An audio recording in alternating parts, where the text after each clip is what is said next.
Welcome, accomplices. I'm Lynda Norman, and I'm a watercolor artist in the beautiful province of British Columbia. I'm happy you're here today. It's not even my birthday yet, and that's not till next week. But I got all this great stuff. I've got handmade paper from two different people, and some fabulous new brushes, and some opaque paints, and some new papers. And I just wanted to share them all with you. Oh my gosh, it's like they knew it was my birthday coming up. I can't believe this. My sister was here visiting last week.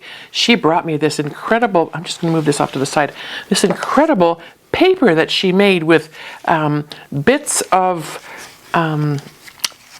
watercolor paper that she had on hand, different types of paper, and onion skins and beautiful things that she found in her yard. I wish you could feel it. It is so beautiful and textured. I'm not sure what I will do with this. Whoops, piece of onion skin just fell off. Don't tell her. The back is a little smoother. Because I know where to get more, I might try a little bit of watercolor on a little piece of this on the back. I don't know yet. I don't know, I'm almost thinking maybe for the background, and if I painted something almost like a collage perhaps, or using pieces of that. Or for some of these, like this is rose petals and bits of Arche watercolor paper that didn't break down. It's interesting that the bits of paper sort of stayed there. Gives it an amazing texture. I can almost see this as being print on a fabric or wallpaper. Like, wouldn't that be exquisite?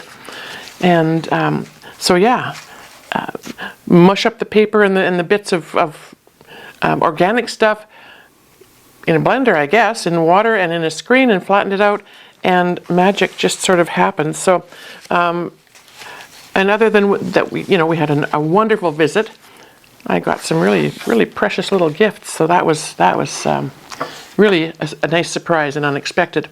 And then another dear friend of mine had been making paper for years in the Philippines, and it was a professional process that she was involved in.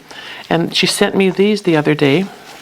She's living here in my town now, so I can visit with her again, and I think I'd like to see some of the work that has been done on her papers before I attempt them, because honestly they're so exquisite.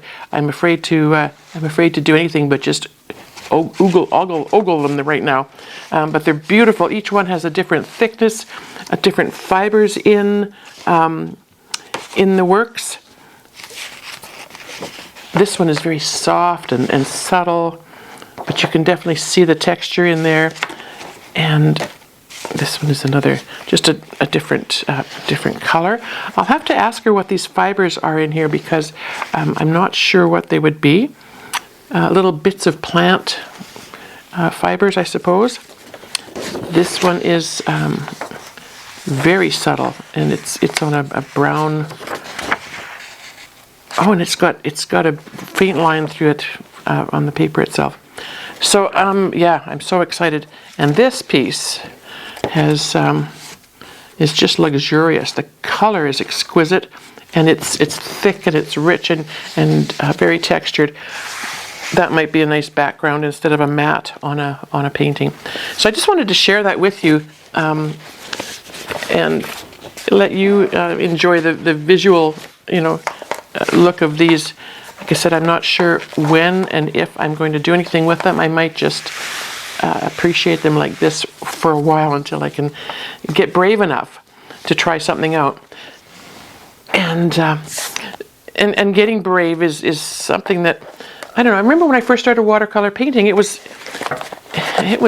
hard for me to understand that it was just okay to just play around. And when I had that opportunity, after many years of people telling me I couldn't paint in watercolor because it was too difficult, and I believed them, I had an opportunity to try, and lo and behold, I could see the possibilities. What I did that day when I had that first opportunity was not spectacular by any means, but I could see the possibilities, and I could sense how the relationship could be built with water and the pigments and the papers and the things that we use. And I got thinking about that the other day too, and for a lot of us, I think our creativity, whether it's painting or gardening or whatever that is, it becomes like that friend where you can share quiet time, you can share exciting times, but there is that common underlying trust, I guess. And I trust my paints, I trust my watercolors, because I know how they're going to react. Today, I've never tried these, so that element of trust maybe isn't quite there. But I also love that there's that little element of adventure as well. So let's take a look at what we've got here. This is Fuumuui, Fuumuui, professional watercolor brushes, needlepoint brush, and I've seen these online pop up, and I've just always thought, oh, they look exquisite, but have never got around to ordering them. So they sent me these set of 4 beautiful brushes. Let me just take them out. I should have done this ahead of time, but as I said, my sister was here. We spent too much time enjoying family and running around.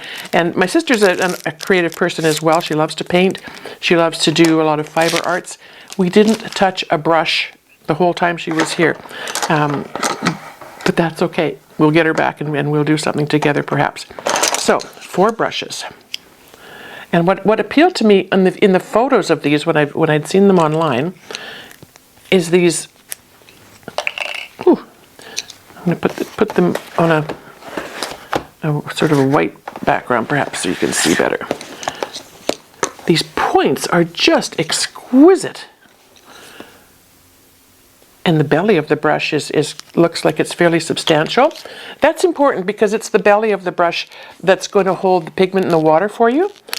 And I'm just going to set these aside. Now they do have a treatment on them, as do most brushes when they first arrive, and that could be, you know, a little bit of a sizing or a sticky glue. Sometimes, even on my own brushes, if I find that they're a little bit wonky, the hairs get a little bit off kilter, I will rub them in a bar of soap. And I do have I think it's called Masters or Masterson's artist soap in a little dish container with a lid, and I just coat them with soap and let them dry that way once I've shaped them, and that seems to work really well. So I think what I'm going to do is, I've got 2 jugs of tips of water here. I'm going to just use one to clean the brush and take that sizing off. I'm not sure I want that, whatever that is on there, in my paint water, so I'm going to keep that separate, I think. I had forgotten when I was setting up today that this is what was going to happen. So that's interesting. Look how that brush has just swollen right up and filled up with water. Oh, there's just tons. If you can look at all the water that little brush picked up. That's going to travel quite a nice way on your page, right? Let's soak that up. And look how, this is really fun. How much of that it reabsorbed right away just by touching the drop. So it picked up most of that. So that's exciting. So let's get these woken up and ready and set aside so that when we finally get to the paint and the paper, we're ready to go. Oh, that is so interesting. They look to me like a little bird with a fat head and a long beak.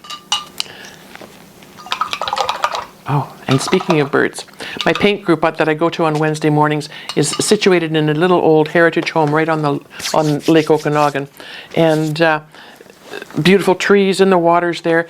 And I just happened to glance up as a huge bald eagle, came flying in with a big fish in its talons and landed on a stump right outside the window where we were sitting, and that was just such a gift to watch. And then to see the other birds, I'm not sure what they were, realizing that Mr. Eagle had a little prize there and wanted to get in on it. But it was something, I'll tell you. Okay, so this is, should I put that? Solid Watercolor Opaque from the same company, Fuumuui, 24 color set.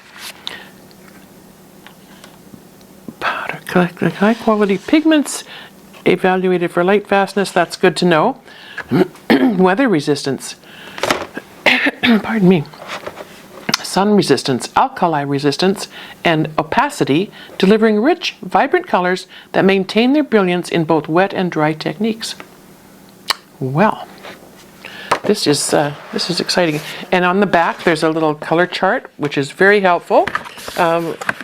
As you know, with my own palettes, I'm filling them with all kinds of great watercolors from different brands, and I don't have a built-in color chart.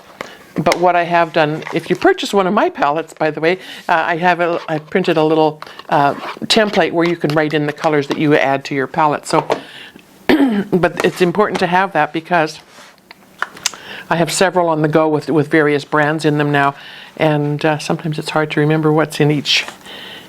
Pardon me, each well.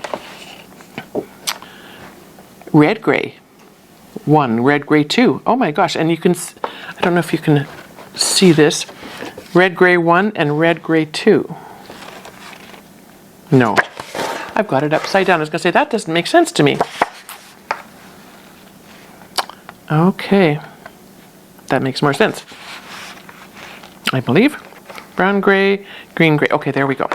So this is called a red gray 1, red gray 2, red gray 3. So they're different variations of pigmentation. And there is a difference between when we talk about pigment and hue and color. And it's all to do with the intensity and how that reflects and all kinds of different factors. One of the reasons I find watercolor so fascinating is that there are so many elements to it. But there is a huge range. They look to me in the palette to be fairly subdued. So let's take a look. I just want to have a quick, let's take a dark one and just see. They're actually a bit sticky. Okay, so that's good to know. So I'm not sure I would spray them. Let's test them without. Like I say, you're on this journey with me. We're going to see what's going to happen here.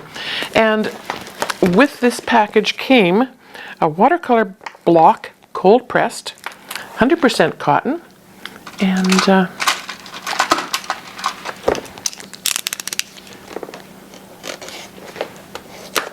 let's take a quick look. I'm sorry, I should have opened this ahead of time, but now you get an idea of what they arrive like. Very well packaged and very well cared for. The block looks to be really solid.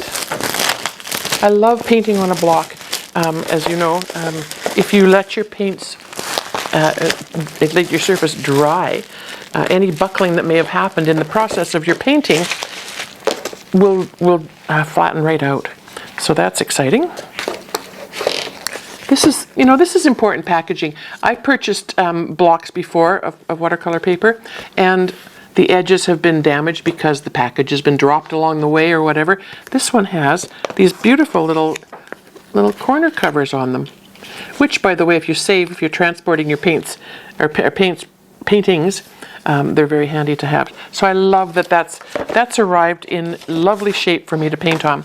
I'm not going to do the color swatch today. No, let's not spend time on that. Let's just get right into it. Like I said, this is an adventure, and I'm just going to jump right in and see what can happen. So this is the cold press paper. It's got a lovely soft texture to it. It's not an extra rough surface, and that's okay.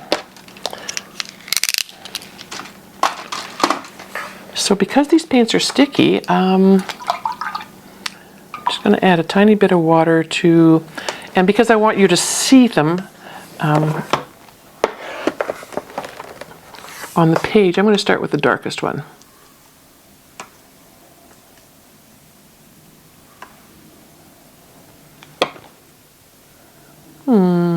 And I am going to, I'm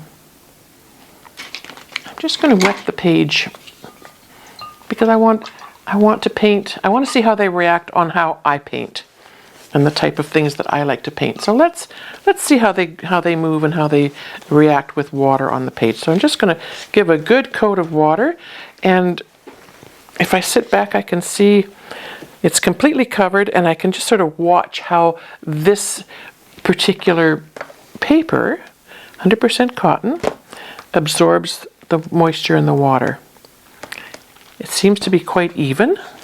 Sometimes I'll notice when I'm wetting a page, the moisture sinks in at different levels in different areas of the page. This seems to be nice and even. That's good.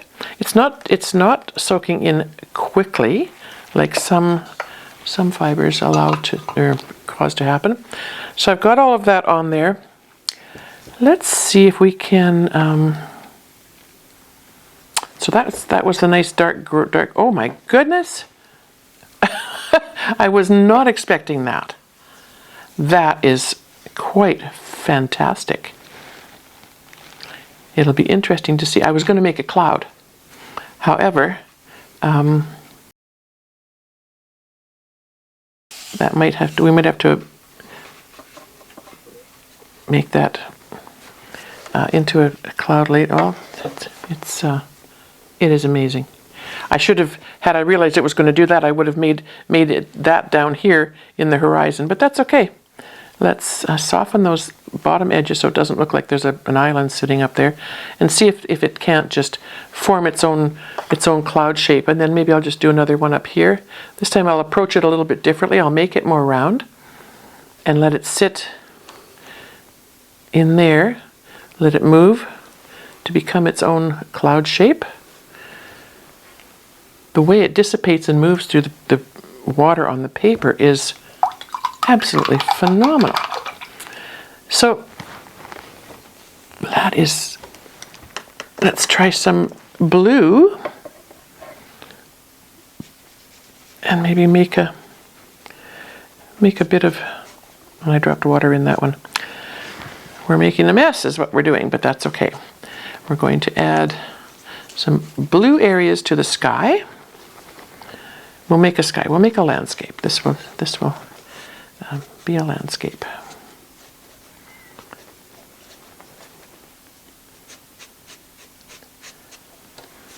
It is for an opaque paint. It is something else. Now I see I've got and I can't tell you right now whether this hair came out of the brush or from somewhere else. It looks like it might have come from the brush, but that's okay. So my paper is, I guess, sort of at an angle from where I folded the top part here, but very slightly, and you can see where, you know, the paint and the pigment's actually moving down through the water, which is fascinating. I'm going to try a little bit of a lighter gray just in here to soften this cloud shape up a little tiny bit.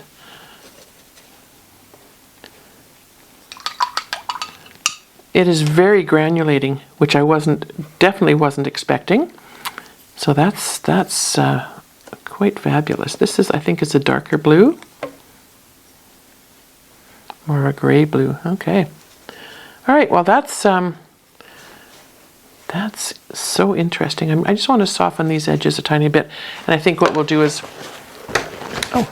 my mister is in my travel kit that I take to painting group with me. So I'm just going to use this little guy. Wetting my paper towel and keeping it soft and pliable. Now I can see the paper is buckling slightly, so that's what's causing this little rivulet to happen here. And because I probably wouldn't want that there, I'm just going to use that as a starting point for pulling out some of the cloud shapes.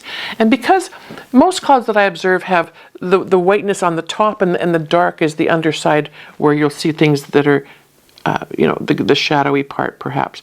So I'm just going to create some lighter fluffy points on these. Well, that is pretty fun for clouds, right? I just want to put a bit more thick paint on there just to see how that's going to react. I can see where this is going to be absolutely fabulous. I'm very interested to see when it dries what that is going to look like.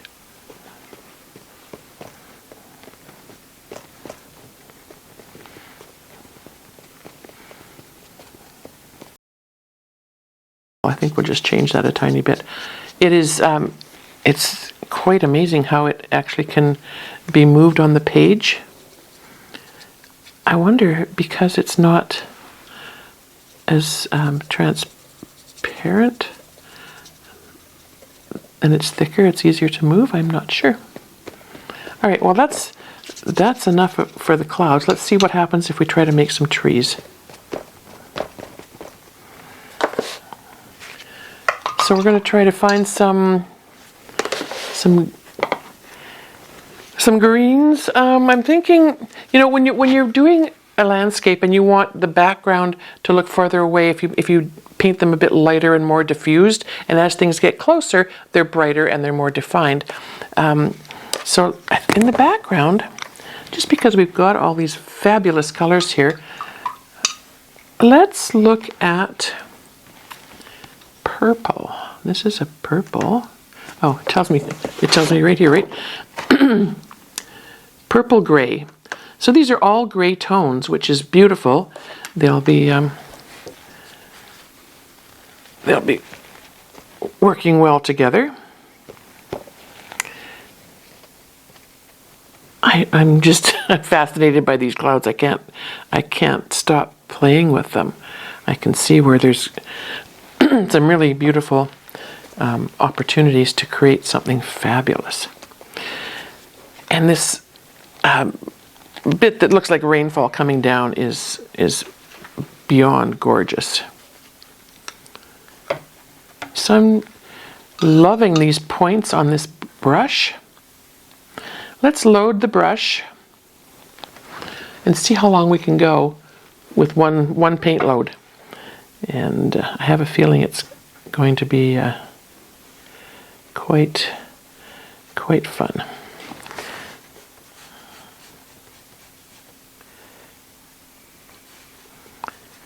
And again, this purple is dissipating down into the water. I might just encourage that by tipping it slightly. These beautiful purpley shapes, you can see how they're just kind of flowing out nicely into the background. And the more moisture that's there, and the more water you have on your brush with your pigment, is going to help that as well.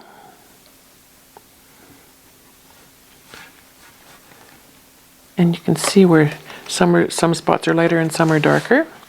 So I'm going to do a little more of that. Oh, I meant to see how long that brush would last full of paint, but that's okay.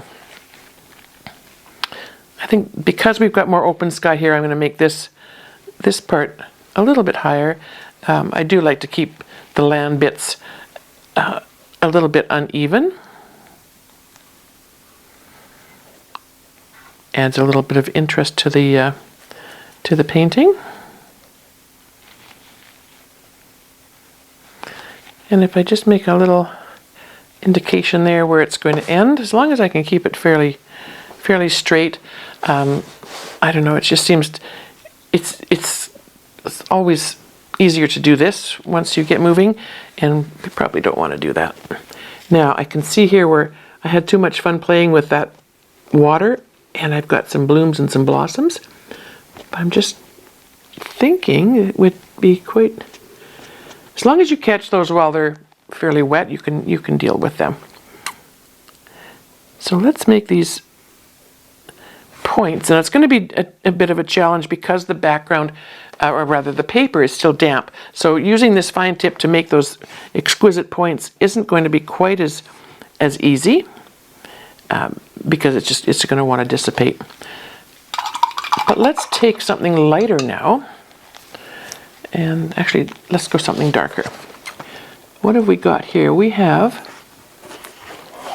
this is called warm gray. I was hoping maybe for something more blue in front of that. That's usually how I work. So I'm going to try this bigger brush.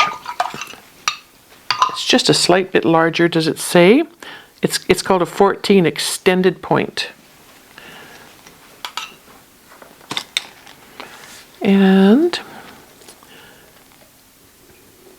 green gray, blue gray. This looks like the darkest blue. And I may have to try something different. See how it contrasts against the purple. I see where I probably had a bit more pigment on my brush with this opaque paint than I really needed in this background here. It probably would have been nicer if it was able to fade out a bit more. So that's a good thing to note with this paint. It doesn't dry that much lighter because it's opaque, I guess. Like I say, this is all new to me, and let's make a little, and a little bit on the other side. Let's see if we can add some. The darker the color, as I said, makes it look like it's more forward, more close to you. And we'll just add a few of those maybe on top of that, just to bring a few. I love that point. It's very similar to my Lebanson brush, I think, in terms of creating these trees. And I think in another video I probably will try this with a vignette, just to see how much paint load is in that belly of that brush, and how much of it will come down through, and how much those water drops will pull from the brush. I think that would be quite fascinating. All right, so that blue, like I say, I think with that purple, I might have probably been better off to go with the lighter, which is called Purple Gray 2, or even Purple Gray 1. But I think, let's have a look. I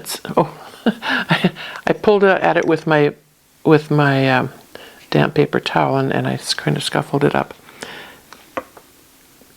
This is a thirsty brush now. I've taken most of the moisture out, and I want to see how, I'm thinking because these are opaque, they're going to sit on the surface a little bit more perhaps than some other brushes, or other paints rather.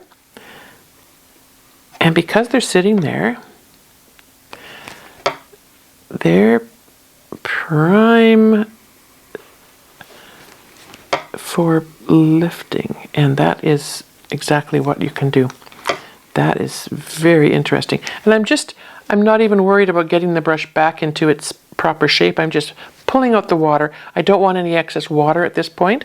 I just want the brush to be able to touch the surface and pull things out.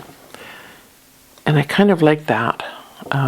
You can see here where I thought those rivulets and pigments coming down the page were going to be more defined. They've actually diffused out now and very, very beautifully softened. Yeah. So this is really interesting, and it does lift. Now, as you know, I'm used to adding bold colors, so this is an exercise in gentle softness. This is that quiet friend I think I was telling you about, who's just kind of there with you. You know, as you progress on your watercolor journey, depending on what direction you want to take, it can be very exciting. I'm loving that I get to do shows and workshops and things, and out in the community, and interacting with people, and just kind of sharing creativity. So this one is the Green Gray 1, very light, and it is very light. So I think what I'm going to do is use the side of the brush, and this landscape with this approach with these paints is going to be, I think, a little more on the perhaps the abstract side. So I'm wetting the side of the brush this time. I'm not just picking up paint with the tip, and I'm just touching it along where I think that shoreline might be, and I'm pulling up that color. And I will try a little bit darker green and see. Oh, they're hot. So they're all very gray tone, as it says on the palette. Who knew, right?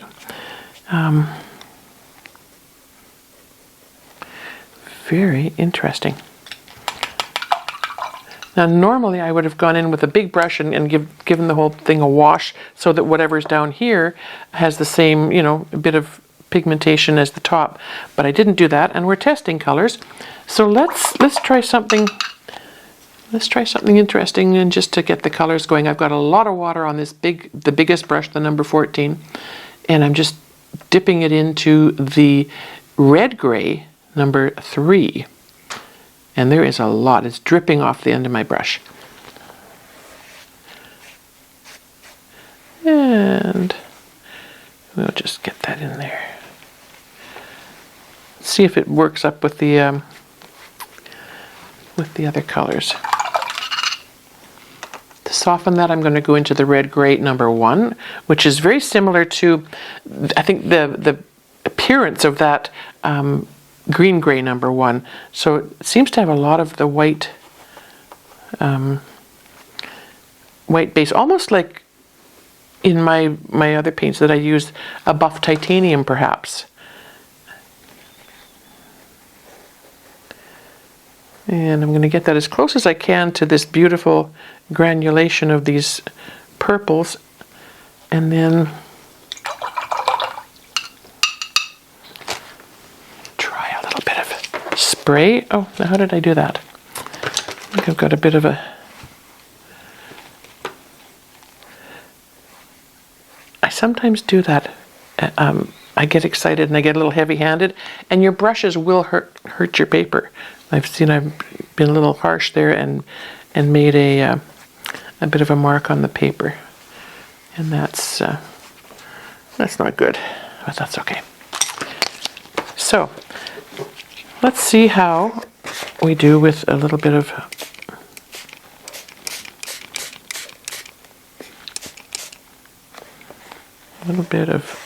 moisture.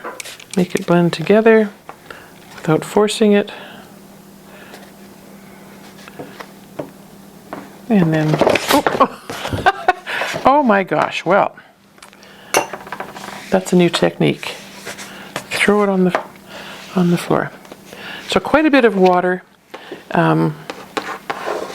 minus the flip onto the page, or onto the surface. Yeah, they're playing nicely together. I like that. There's a lot of granulation going on, which I totally wasn't expecting. So I think this has been a real fun exercise. We'll spend some more time maybe working with another approach, perhaps. I'm going to I just want to put a little bit of a horizon line back here and just test one more color. What didn't we try? We didn't try this line, the brown gray. So let's just try a little bit of that. Try to create a straight horizon line as much as we can.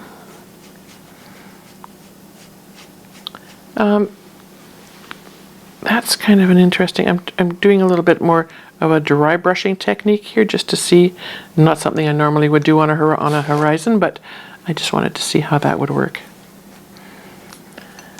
So the purples are really granulating. The grays and the blues that I put up into there are granulating and moving down the page as well. They've gone nicely into this red gray, and you know, they would be, I think, really fun in a vignette style. And I think this was a yellow gray. Let's just try that last color, just to soften that brown horizon. I mean, when you're playing around, it doesn't really matter that your tones and your colors are not quite the reality. That top one is a yellow gray, and it's got quite a green tone actually to it, which is fine. So I think we've tested pretty much all the colors in that group. The only other thing I would do now would be to just for future reference, so I know how it works, take my little bright brush. I'm going to set these aside so I can turn my page. still quite glistening and fairly buckled. It's not buckling nearly as much as I expected it to do. Some papers really are good for that. So with my little bright, I like to thirsty brush and just touch where I think I would like to see a bit of a shoreline happening. It just helps to bring a little definition. Now the page is still quite wet, so the pigment that's on there is going to continue to move. Where I take paint away, it's going to fill right back in for the most part. Here it's a bit drier perhaps, and so that's not happening. But we can continue to carve and shape these little island bits. And as long as you keep your horizon bits straight, we can do that. So I can see where this is going to be quite fun. It'll take a bit of time to get familiar with the colors and the the way they play together, but I do really like some of the possibilities that I can see. The granulating, the clouds, and maybe there'll be something that can work well with other paints that I have on hand too. So I just really appreciate having these on hand. I love the I don't know, the depth, the softness of them. So they are Fuumuui, Fuumuui, and yeah, you've probably seen them online. I wouldn't hesitate. These brushes are really exquisite. I love what they can do, what they have done, and what I can see for possibilities with them, and especially for people who maybe paint a little more fine-tuned than I do. They would be quite exquisite.